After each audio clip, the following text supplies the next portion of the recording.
안녕하세요. 수요 성경 공부 시간입니다.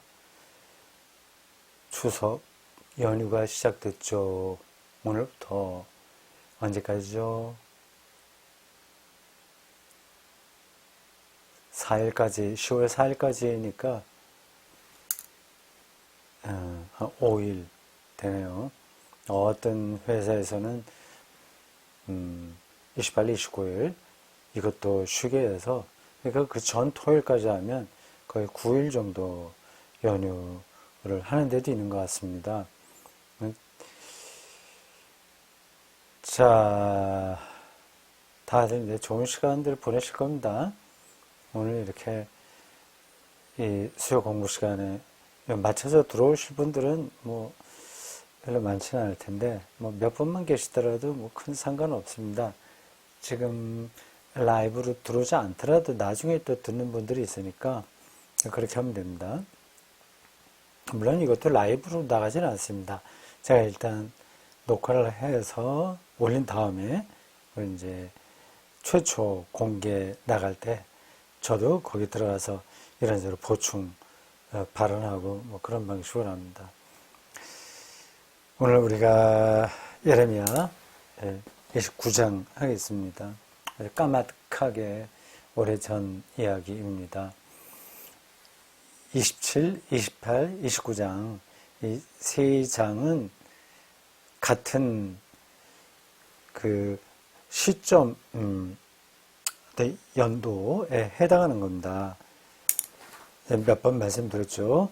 기원전 594년입니다. BC 594년.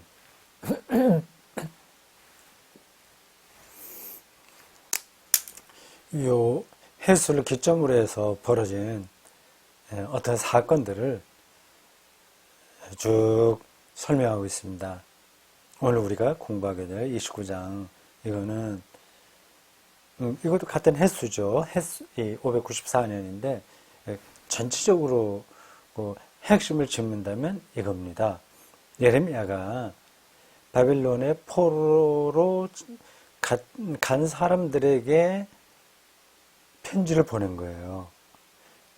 그 편지의 내용과 그 편지를 받고 그곳에서 어떤 반응이 있었나 하는 이야기가 29장 핵심적으로 나옵니다.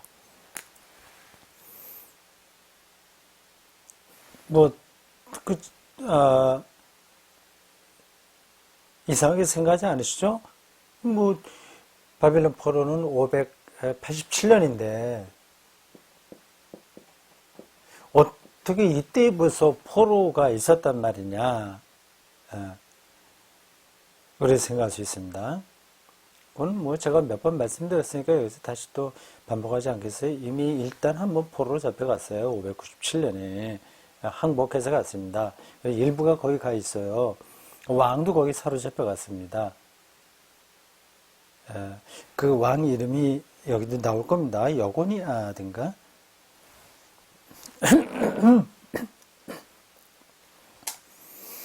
맞습니다. 29장 2절에 이렇게 나오죠. 그때는 여고니아 왕과 왕후와 궁중 내시들과 유다와 예루살렘의 고관들과 기능공과 토공들이 예루살렘에서 떠는지라. 근데 그걸로 간 거예요.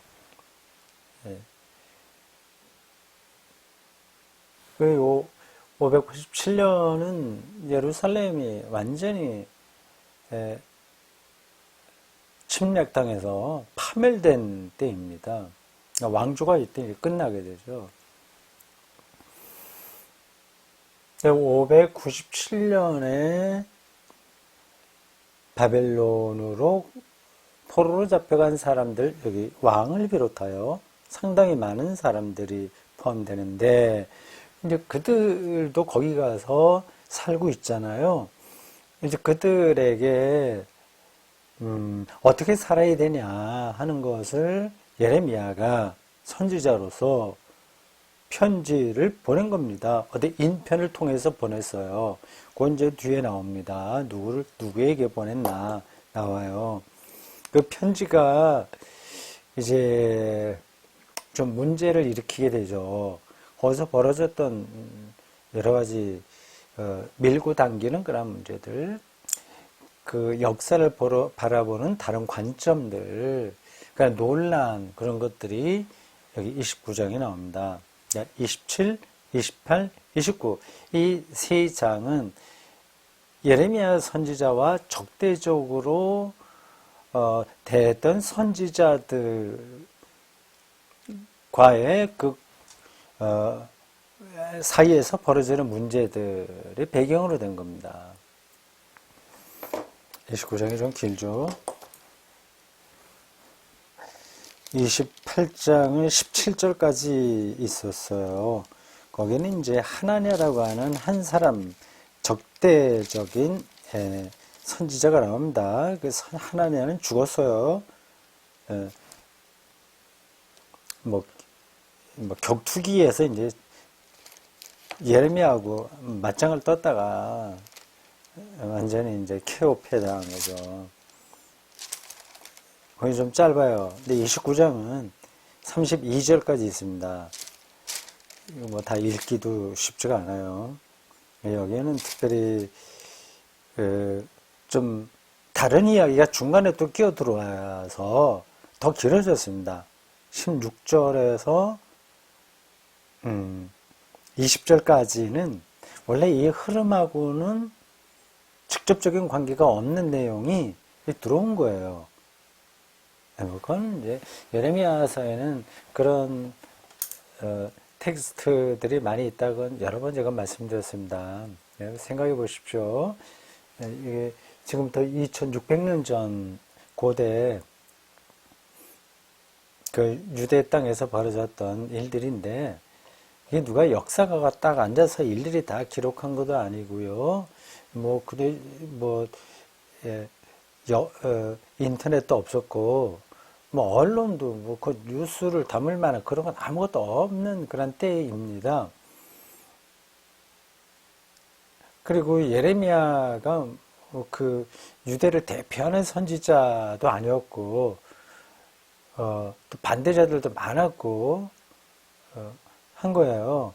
그리고 유대 나라가 우여곡절이 참 많지 않았습니까? 여러 선자들이 싸운다고 하더라도 나라가 굳건하면 그 궁중에서 역사를 기록하는 사람이, 그건 어느 나라나 문명 발전된 나라에서는 다 있었는데 우리나라에도 있었잖아요. 우리나라 역사는 뭐 이렇게 기록된 건 오래되지는 않습니다만 어쨌든 있었어요.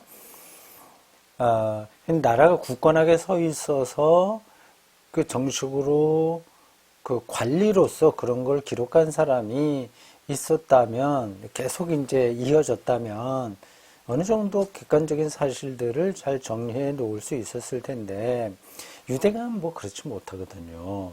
왕조도 완전히 망하고 587년부터는 주변의 강대국에 의해서 수탈을 많이 당했습니다. 어떻게 보면 유대 민족이 순수 혈통을 강조하긴 하는데, 그래 유대 민족의 순수 혈통이 유지되지는 않았습니다. 그 가나안 땅에 여러 민족들이 서로 어울려서 살았단 말이에요. 그러니까 유대 민족이라고 하는 건 혈통으로서라기보다도 하나님 신앙 그런 걸로 하나의 정통성이 이어진다, 얘기할 수 있습니다. 혈통은 그렇게 확실하지 않습니다. 그들의 역사가 얼마나 혼란스러웠냐, 그리고 그 왕조가 그 힘을 발휘해 꾸준히 이어지지 못했냐, 그리고 그들의 문화 이런 것도 계속 되지 못한 이유가 뭐냐, 그는 두루두루 여러 가지 많은 이야기를 할 수 있습니다. 아주 단적인 얘기를 하자면 이렇습니다. 자기네 나라 말을 잃어버렸어요. 히브리어가 사화가 됐습니다. 한 민족의 정체성을 유지하는 데에는 언어가 가장 중요하지 않습니까?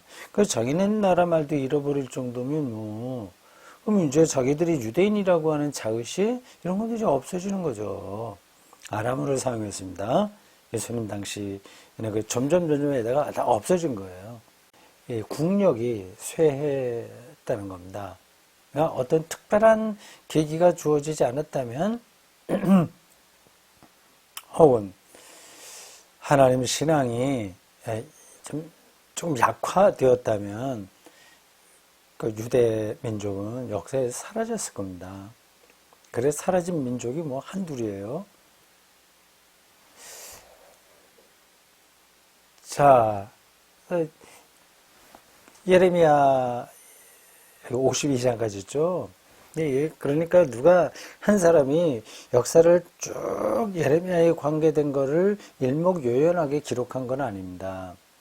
파편들이 여러 군데 있었어요. 묶음집으로도 있었고 그런 게 이제 나중에 이제 역사의 과정을 통해서 좀 살아남기도 하고 또 제자들이 제법 있었을 테니까 보존하고 뭐 그러다가 이제 일정한 시점에 예레미야라고 하는 이름으로 다 묶여진 겁니다. 그러다 보니까 좀 중간에 다른 것들이 좀 들어오게 돼요. 여기 이제 그런 게 있어서 꼭 그래서라고는 할 수 없으나 뭐 그런 이유로 해서 굉장히 깁니다. 32절까지 있고 한 절 한 절도 좀 길어. 마지막 32절을 보면 뭐 이건 한 두 절, 세 절 정도의 분량입니다. 다른 절들도 내용이 좀 많아요. 그래서 요 32절까지인데도 쪽수로 보면 뭐 두 쪽 반 정도 상당히 내용이 많습니다. 자, 이거를 한번 쭉 읽어보는 게 필요하긴 한데 제가 공부하는 시간이니까 또 읽기는 힘들죠. 여러분들이 여러 번 읽고 공부에 들어오시면 좋습니다. 저도 평생 동안 이 성경 갖고 산 사람이지만 다시 읽지 않으면 이게 정리가 안 돼요. 읽다 보면 이게 처음 읽는 것 같은 느낌도 듭니다. 굉장히 상황이 복잡한 거예요. 그래서 제가 한번 이렇게 읽고서 이걸 다 파악하지 못합니다. 그래서 몇 번 읽어요. 그리고 이걸로만 읽지 않고 공동 번역으로도 읽고요. 때에 따라서는 뭐 독일어 성경이나 킹제임스 버전 이런 성경, 번역 성경으로도 있습니다. 그리고 주석도 읽고요. 그런 걸 총괄적으로 다 읽고 또 생각하고 정리를 해야만 이 내용이 들어옵니다. 그래서 일반 신자들의 성경을 이제 읽기만 해갖고는 사실은 잘 그 내용을 파악하기 좀 힘들어요. 뭐 성경 종류에 따라 좀 다르긴 하죠. 쏙쏙쏙 들어오는 것도 있고 예레미야처럼 좀 복잡한 것도 있고 좀 그런데 이렇게 성경이 만만하지 않다. 특별히 예레미야는 좀 더 그렇다. 그렇게 생각하시면 되겠습니다. 자, 이 19장 전체에는 방금 말씀드린 대로 그렇습니다. 예레미야가 요 594년 즈음에 그는 지금 예루살렘에 살고 있습니다. 여기서 선지자 활동을 여전히 하고 있습니다. 근데 이 바벨론으로 잡혀간 사람들이 많이 있잖아요. 그들의 영향력도 큰 겁니다. 거기에 임금 왕까지 갔으니까 그 왕, 여기는 여고니아라고 돼 있는데 다른 뭐 열왕기 그 역사에 보면 여호야킴으로 나오죠. 여호야킨, 미안합니다. 여호야킨 왕. 구약 성경 그 해당하는 본문에 따라서 호칭이 좀 달라요. 여기서는 여고니아라고 돼 있고, 열왕기에는 몇 장인지 제가 지금 머리에는 없어요. 거기에는 여호야킨 이렇게 나옵니다. 그 왕도 같고 여기 나온 대로 보세요. 왕후 그리고 궁중의 내시. 이건 뭐 우리가 생각하는 그런 내시라기보다 궁전 관리들이죠.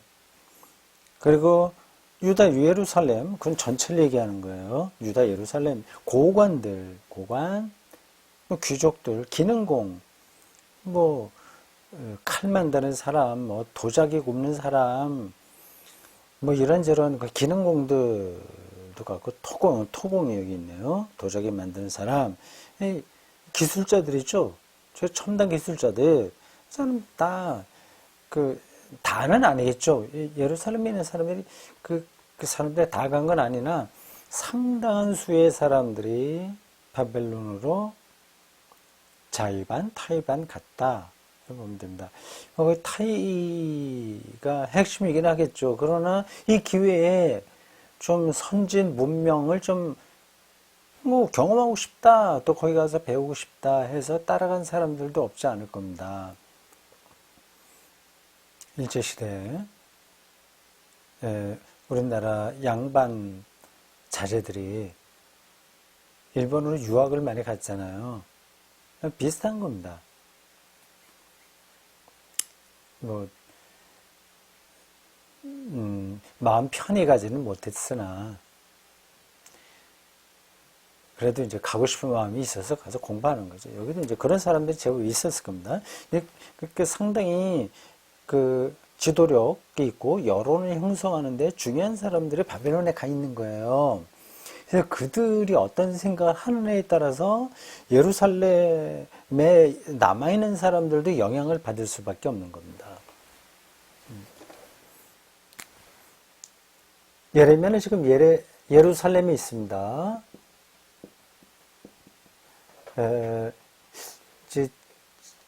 지도를 그리기가 좀 그런데 여기 이제 아프리카라고 한다면 여기가 이제 예루살렘이라고 할 수 있어요. 여기 이제 갈릴리 호수, 그 요단강이 이렇게 흘러서 여기가 사해. 아직 제가 사해 이런 데 가보지 못했어요. 언젠가는 한번 가보겠죠. 예루살렘도 한번 가보고 싶은데 여태까지 못 갔습니다.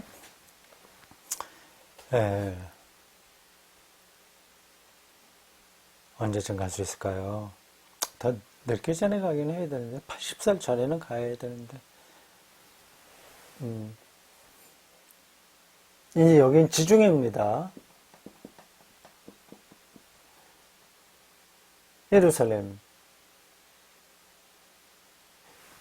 여기 멀리 여기 이제 바벨론이 있습니다. 여기 유프라테스강, 티그리스강이 이렇게 있는데 여기 굉장히 멀죠. 이게 몇 킬로인지는 잘 모르겠습니다만 대단히 먼 거리입니다.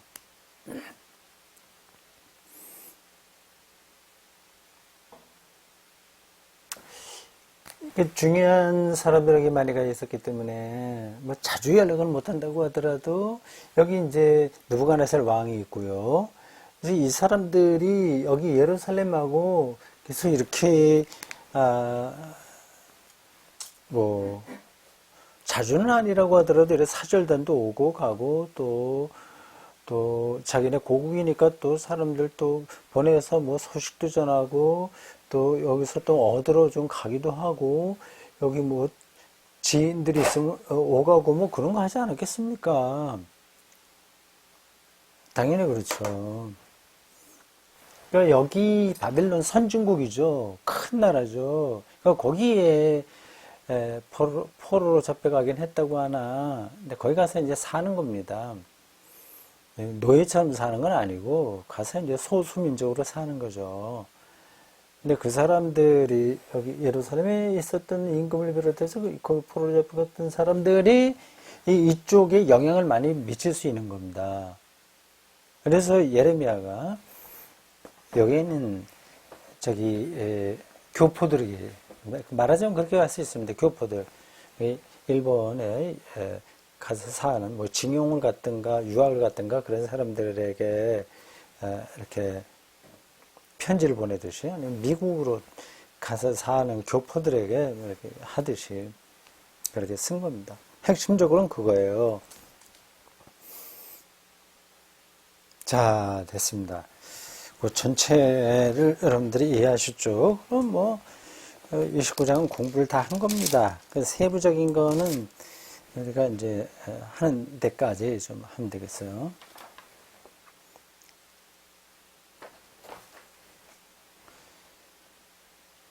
자, 1절 보십시오. 선조 예레미야가 예루살렘에서, 그렇죠? 예루살렘에서 이제 편지를 쓰는 겁니다.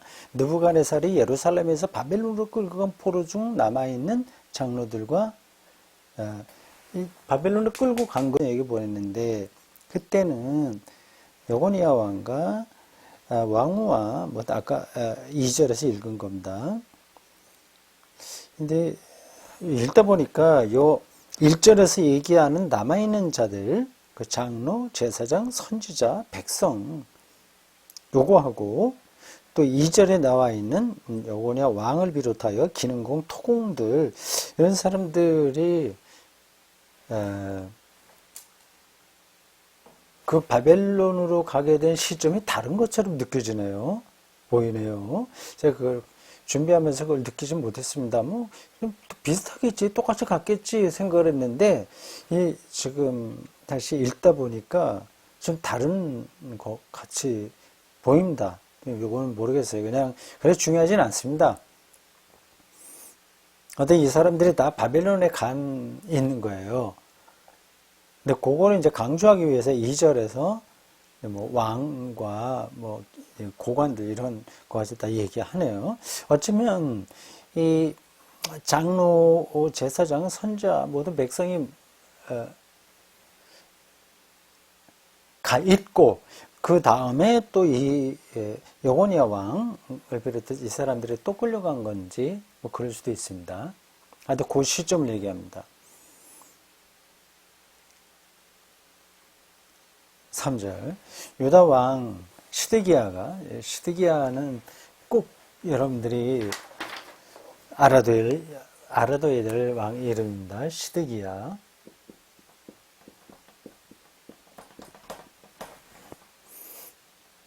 요시야의 아들이죠. 기원전 597년에부터 이때까지 10년 동안 유대의 마지막 왕이 된 사람입니다. 요시야의 아들이에요. 10년 동안 참 고생 무지하게 했을 것 같습니다. 시드기야가. 머리가 터졌을 거예요. 그러면 이건 어떻게 조금 문제를 풀어가야 되냐. 뭐 밤잠도 거의 못 자지 않겠습니까? 일단 바벨론에 자기 앞선 왕이니까 여호야킨이에요. 여호야킨, 그러니까 자기 조카입니다. 여호야킨이 비롯해서 많은 사람들이 끌려가 있고 또 국제 정세는 좀 위태롭고 그리고 예루살렘 안에서는 서로 의견이 분분하고 그리고 바벨론은 호시탐탐 건수를 침략하기 위한 건수를 잡으려고 하는 것 같고 그리고 그 확장 정책 제국들은 다 그렇거든요. 자기 나라 이제 바빌론 나라를 확장하려고 하는 그 강렬한 의지 이런 것들이 보이고 근데 이걸 어떻게 이제 여기서 우리가 살아나냐 그런데 신경을 많이 썼겠죠. 어떻게 보면 참 불행한 왕이었습니다. 이 사람이 결국은 이때 이제 바벨론에 침략을 받아서 이때는 이제 싸그리 깡그리 망하게 되죠. 자, 유다 왕 시드기야가 바벨론으로 보내서 바벨론의 왕 느부갓네살에게 가게 한 삽반의 아들 엘리사와 힐기야의 아들 그마랴. 이름도 참 입에 잘 붙지 않습니다. 두 사람이에요. 엘라사와 그마랴. 뭐 이름은 잊어버려야 된다. 뭐 저도 머릿속에 남지 않아요. 이 시드기야가 이 두 사람을 사절단 대표로 뽑은 거죠. 그래서 좀 잘 말해달라. 그 바빌론에 가서 느부갓네살 왕에게 우리 지금 이 국내 정세가 굉장히 흉흉하고 그리고 바빌론 왕이 볼 때는 마음에 안 드는 의견들도 많이 있어서 좀 언짢을지 모르나 내가 시드기야 자기죠. 내가 당신을 큰 나라로 생각하고 잘 섬기겠다. 그나마 전해달라고 요 두 사람을 사절단 대표로 보낸 것 같습니다. 뭐 같이 이제 도와주는 다른 사람들도 여러 명이 있었겠죠. 기력이 이제 뭡니다. 마치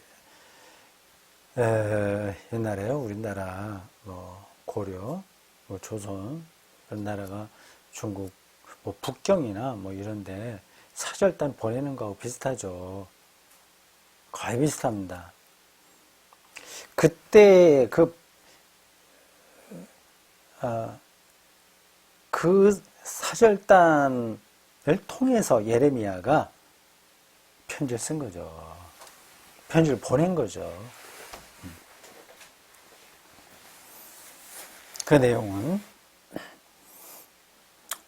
5절부터 나옵니다. 모든 포로에게 이와 같이 말씀하시니라 하면서 5절부터 쭉 나와요. 포로라고 했다고 해서 지금 뭐 여러분들 머릿속에 포로 수용소에서 지내는 거로 생각하지 마십시오. 그냥 거기 교포 비슷하게 사는 겁니다. 소수민족으로요. 근데 어쨌든 전쟁에서 패해서 끌려갔으니까 포로라고 얘기를 하는 겁니다. 거기 끌려갔던 그 여고니아 왕은 뭐 대접을 그런 대로 받았을 거요. 그리고 얼마 후에 또 석방됩니다. 좀 세월은 좀 흐르죠. 금방 석방되지는 않습니다. 5절부터 내용이 쭉 나오는데 내용은 간단합니다. 딴 생각하지 말고 바벨론에 가 있는 교포들에게 하는 얘기예요. 거기서 좀 편안하게 지내라. 할 일 하고 그러니까 생존해라. 다른 생각하지 말고 그 얘기입니다.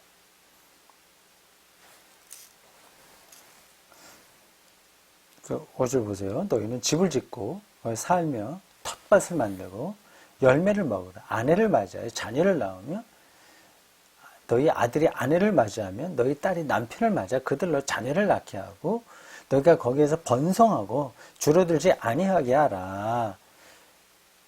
버텨내라고 하는 겁니다. 텃밭도 가꾸고 열매 먹고 또 결혼해서 자식들도 많이 낳고 좀 번성해라.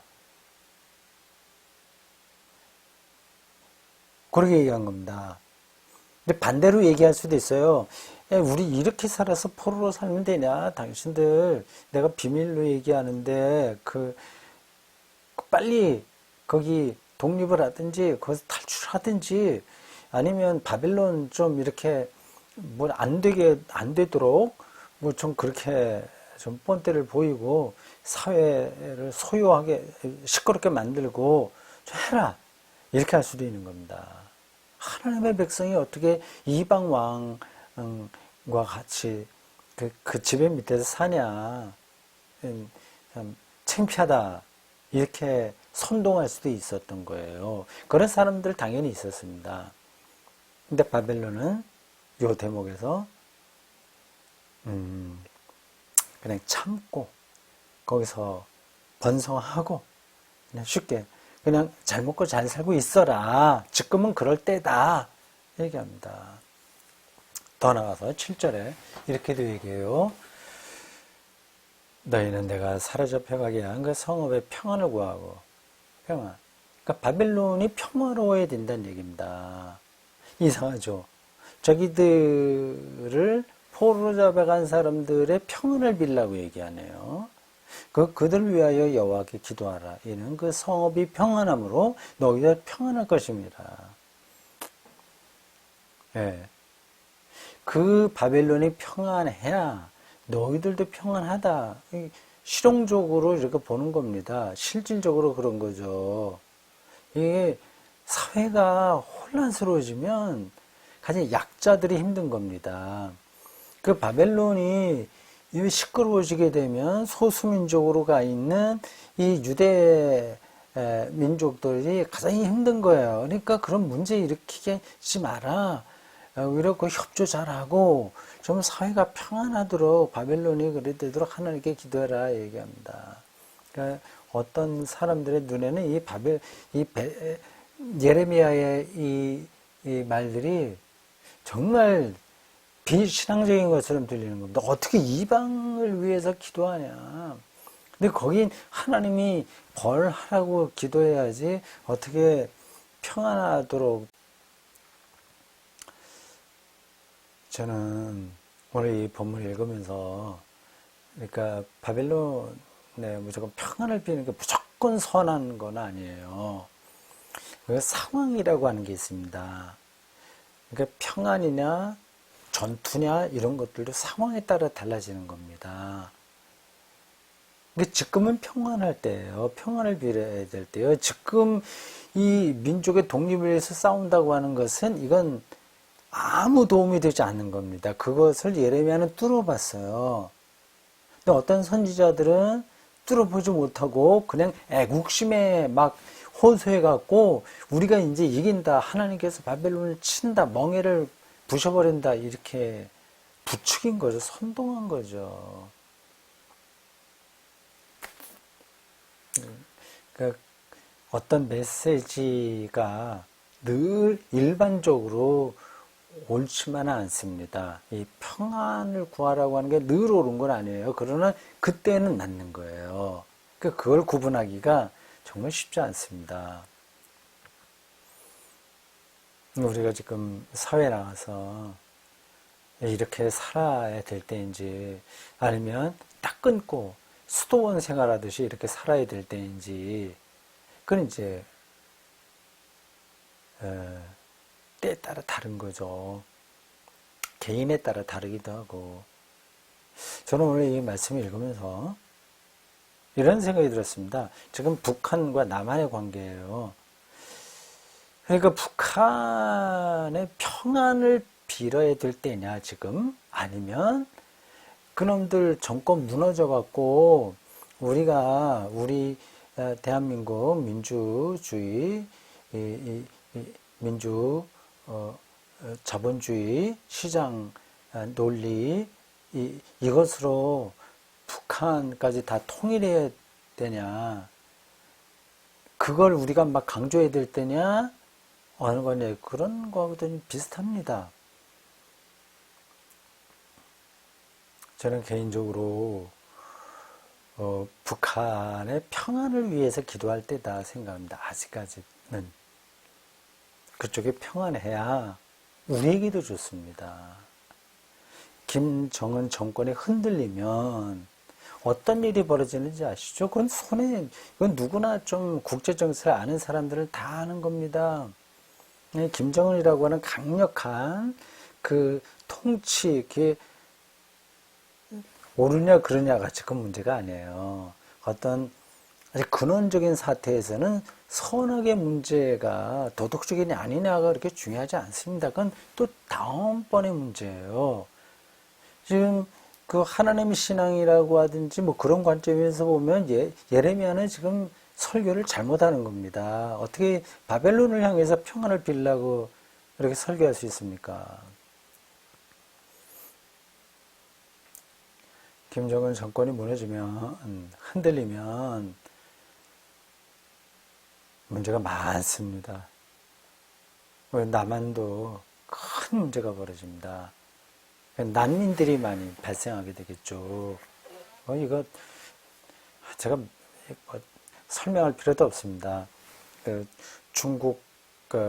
중공군, 중국이 거의 북한을 접수할 가능성이 높습니다. 예. 지금은 북한의 평안을 위해서 기도해야 될 때입니다. 햇볕 정책이라고 하는 것이 옳습니다. 아이고, 뭐, 그거 얘기하려면 좀 시간이 많이 필요한데, 그만두겠습니다. 뭐, 또, 저하고 생각이 다른 분들도 계실 텐데, 지금 예레미야의 하나님 신앙의 근본에서 볼 때는 좀 맞지 않는 설교를 하는 걸 보고, 이게 좀 맞다. 터무니없이 그냥 밀어붙이는 거. 이게 대수냐. 하나님의 말씀이라고 하는 건 상황에 따라서 아주 지혜롭게 그거를 전해야 된다는 생각을 다시 하게 된 겁니다. 지금 뭐예요? 최근에 이제 벌어진 거, 월북이다 아니다 뭐 해서 어떤 우리 국민이 그 북한군에 의해서 사살당했잖아요. 그건 너무 그 비밀스럽고 이런저런 복잡한 문제가 있으니까 제가 말하기가 너무 조심스럽습니다. 근데 다른 건 접어두고, 이런 건으로 우리가 막 그 무력 시위 같은 걸 가지고서 본때를 보여주냐. 죽였지? 그럼 우리도 너희들 한 명 죽여야 돼. 우리 백성을 죽인, 시민을 죽인 책임자, 빨리 보내라든지 아니면 그거를 빨리 해라. 안 하면 우린 가만히 안 있겠다. 이런 식으로 나가는 게 좋겠습니까?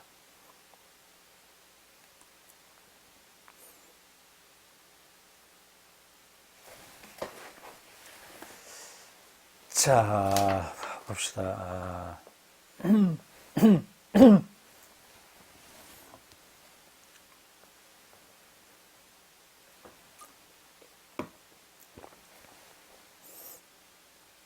자, 그 얘기예요. 쭉 거기서 다른 생각하지 말고 바벨론에서 그냥 일상을 잘 살아내라. 그 얘기입니다. 지금은 그럴 때다. 지금은.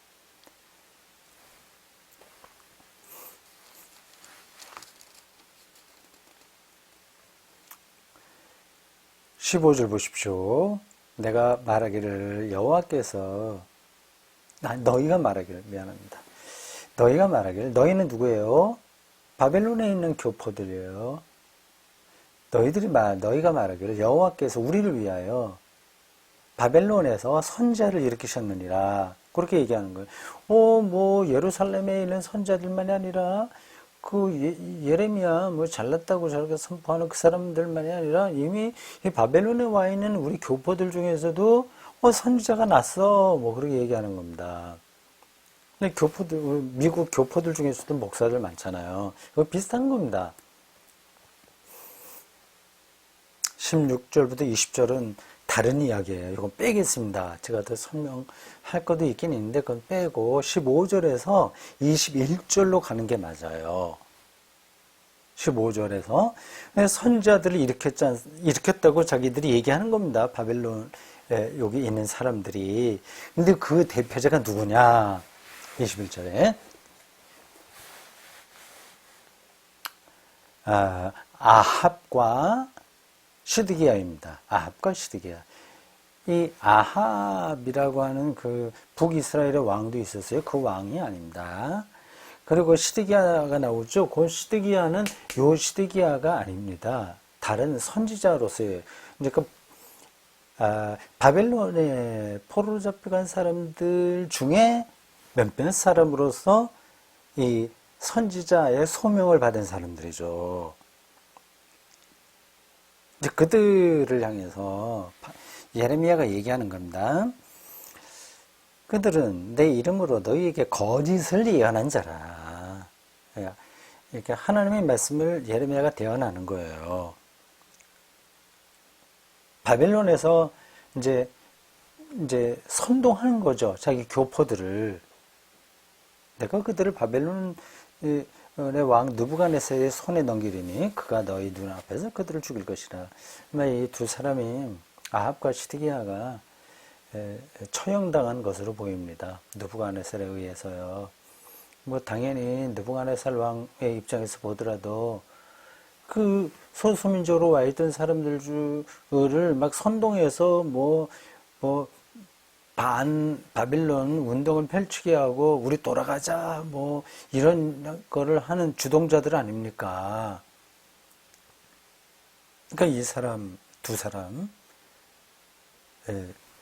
바벨론에서 선지자라고 나섰던 사람을 죽었던 것으로 보여요. 쭉 이제 그 얘기가 쭉 나옵니다. 22절, 23절 쭉 나와요.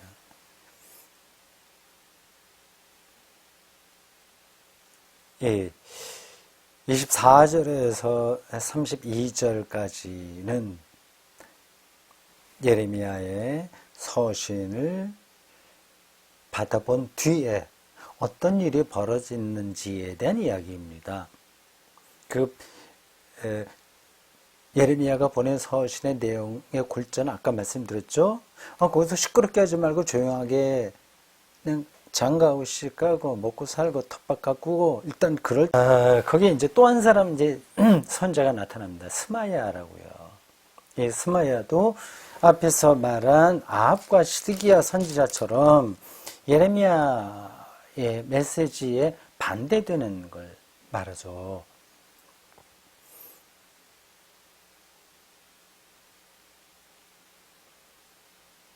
이 스마야가 어떤 일을 했냐? 스마야는 지금 이 바벨론에서 선지자 역할을 하는 사람입니다. 그가 예루살렘에 있는 사람들에게 그리고 제사장인 스바냐 뭐 이런 사람들에게 또 편지를 보냈어요. 그러니까 예레미야는 예루살렘에서 바벨론에 있는 교포들에게 보냈고 그 교포들의 선지자인 스마야는 편지를 또 예루살렘에 있는 사람들에게 보낸 거예요. 서로 이제 편지를 옥신각신 하는 거죠. 내용이 뭐냐면 스마야가 보낸 편지의 내용은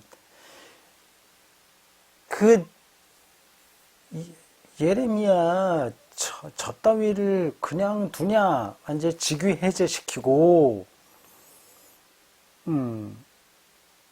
책망해라 본때를 보여라 그 얘기입니다.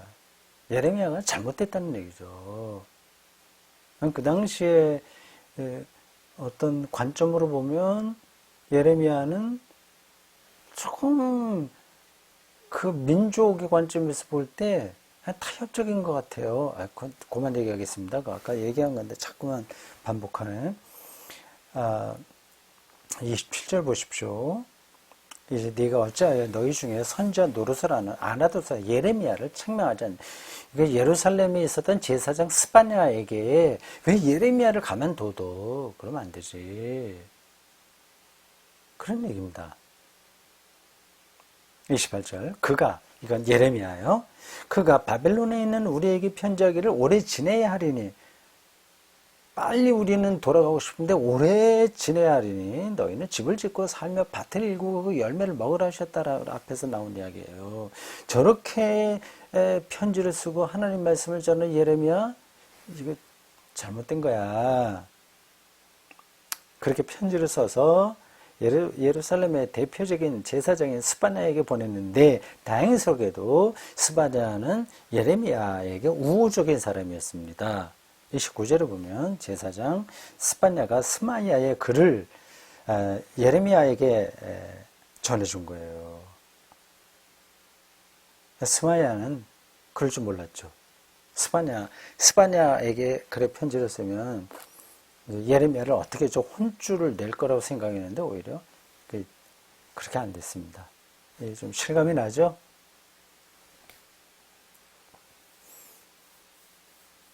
그 뒤로는 예레미야가 이제 스마야에게 하나님의 말씀을 이제 대언하면서 평가하는 겁니다. 31절 중반절 내가 그를 보내지 아니하였거늘 스마야가 너희에게 거짓 예언하고 거짓을 믿게 했다. 서로 그러는 거예요. 바벨론에 있는 스마야, 이 사람은 예레미야가 잘못됐다고 하고 예레미야는 스마야 네가 잘못됐다. 그렇게 했습니다. 그 얘기가 32절까지 쭉 나갑니다.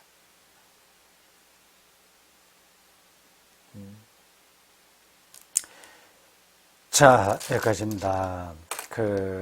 전체적인 줄거리는 우리가 잘 봤습니다.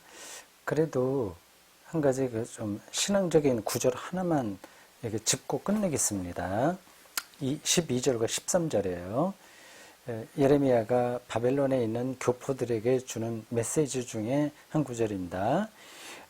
그렇게 지금 참고 있어라 하니까 그건 완전히 우리가 쫄딱 망하는 길이 아니냐 그래서 생각하는데 그게 아니다. 내가 희망을 주는 거다 하면서 12절에 너희가 내게 부르짖으며 여호와에게 부르짖는 거죠. 내게 와서 기도하면 내가 너희의 기도를 들을 것이고 13절 너희가 온 마음으로 나를 구하면 나를 찾을 것이요 나를 만나리라.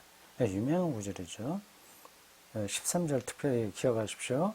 너희가 온 마음으로 나를 구하면 하나님을 구하면 생명의 근원을 구하면 나를 찾을 것이요 나를 만나리라 되어 있습니다.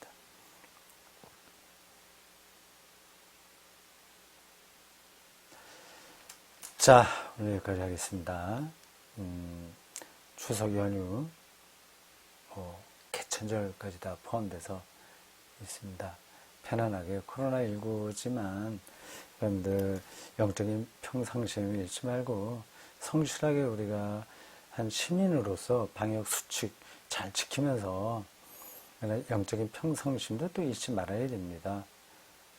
자, 잘 지내십시오. 다음 수요일 또 뵙겠습니다.